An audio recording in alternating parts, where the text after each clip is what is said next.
Bonjour, alors je suis avec Nicolas Staleri de DSA Aviation Company. Nicolas, présente-nous un peu ton école, c'est une école à l'étranger. On est effectivement en République tchèque, Union Européenne, on est à 10 heures de voiture depuis Paris, on est à 1h30 d'avion de ligne, 100 km à l'est de Prague, une école de pilotage, avion, hélicoptère, modulaire, intégré. Pourquoi on aurait envie d'aller dans ton école pour se former? Déjà, l'avantage au niveau du coût de formation, la qualité de la formation étant une école qui forme les élèves de l'ENAC tchèque, se former en anglais, pouvoir prouver sur son CV qu'on est prêt à partir à l'étranger et qu'on a fait l'effort de partir à l'étranger. Le pays est après très sécuritaire, les licences sont françaises. On a des examinateurs sur place qui sont enregistrés auprès de la DGAC, donc il n'y a pas de transfert, pas de frais de réservation, on a des très bonnes disponibilités. Et c'est formateur de voler un peu à l'étranger, voir un peu d'autres milieux. Alors comment est la conjoncture de l'école en ce moment, ou la conjoncture même de la demande pilote? Je vois pas de variation par rapport aux années précédentes. On a toujours une centaine d'élèves par an. J'ai toujours 10-15 Français par an depuis 11 ans que je suis sur place et que je fais l'accompagnement avec mon site bipilot.fr pour DSA. Après, ce qui change, c'est est-ce qu'ils veulent rentrer en modulaire, en intégré?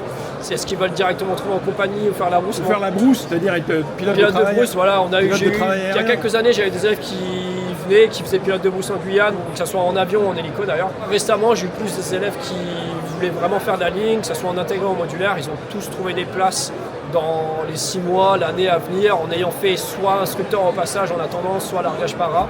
C'est quoi la différence de coût par rapport à une école française par exemple? On est sur du modulaire final, quelqu'un qui est déjà PPL pratique, ATPL théorique, qui vient pour les modules finaux, qui sont donc l'IRSE, le CPL, tourné autour des 34 000 € parce qu'on a la TVA qui s'applique en République tchèque, donc 21% de TVA, sinon on sera à 28 000 € si on le comparait avec 0% de TVA comme la France. Et sur de l'intégré, on est autour de 78 000 € avec la TVA à 21%. A savoir que pour l'intégrer, on a la théorie en France avec l'Institut Mermoz, nouvellement Mermoz Academy, où on avait un partenariat qui date de presque 8 ans maintenant. Sur la centaine d'élèves qu'on a chaque année, la 10-15 de Français sont en modulaire en général. La présence sur le salon, c'est pour recruter de futurs candidats? On est là depuis 11 ans ou 12 ans, depuis 2014. J'ai conseillé le salon que je faisais en tant que visiteur moi-même avant à DSA, et la direction de DSA me fait confiance. On est présent sur le salon depuis chaque année.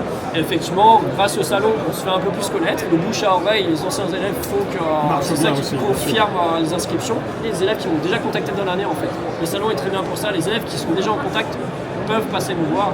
Souvent ils viennent visiter l'école, mais le salon permet d'avoir tout le monde regroupé et c'est très agréable pour ça. C'est un conseil que tu leur donnes d'aller visiter l'école avant? C'est n'importe quelle école. Si vous allez engager une somme entre 30 et 80 000 € sur le modulaire intégré, vous prenez un billet d'avion, visitez la ville, visitez le pays, allez voir les installations de l'école, les appareils, et comme ça vous rassurera, ça rassurera vos familles, c'est elles qui vous financent si vous êtes en intégré et jeune, et faites-vous votre propre impression, c'est impératif.